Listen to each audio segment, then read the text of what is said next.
చిన్నప్పుడు పొద్దు పొద్దుగాలనే సైకిల్ ఎప్పుడు వస్తుందా గా కీక ఎప్పుడు వినబడుతుందా అని ఎదురు చూసేది.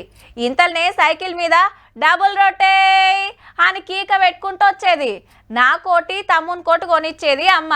ఇక పెద్ద గిలాసడు షాయిలా డబుల్ రొట్టె ముంచుకొని తింటుంటే ఉంటుంది నా సామిరంగా ఆ టేస్టే అలాగుల్లా. ఇప్పుడంటే దుకాణాలకు పోయి బ్రెడ్ ప్యాకెట్లు తెచ్చుకుంటున్నాం కానీ మున్పు ఊర్లకు అమ్మొస్తుండే. ఇప్పుడు గీ ముచ్చట ఎందుకు యాదకొచ్చిందంటే ఇది బ్రెడ్ల ముచ్చటనే కాబట్టి. అట్లా అని దుకాణాలలో దొరికేటి కాదుల్లో.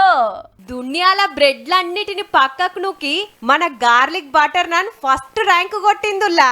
అంటే అల్లం వెల్లుల్లి పేస్ట్ నెయ్యితో చేసే నాన్స్ అన్నట్టు. రెండో ర్యాంకు సుతా మన అమృతసరి కుల్చాదే. ఏ దేశాల ఎసొంటి తిండి కాయిషేస్తున్నారని టేస్ట్ అట్లాస్ అనే సంగపోలు స్టడీ చేస్తే టాప్ 50లా ఫస్ట్ 2 ర్యాంకులే కాదు. తమిళనాడు పరోటా 6వ జాగల, ఉత్తర భారతం పరాటా 18వ జాగల, బటూరా 26వ ర్యాంకు, రోటీ 35వ ర్యాంకు కొట్టినాయి.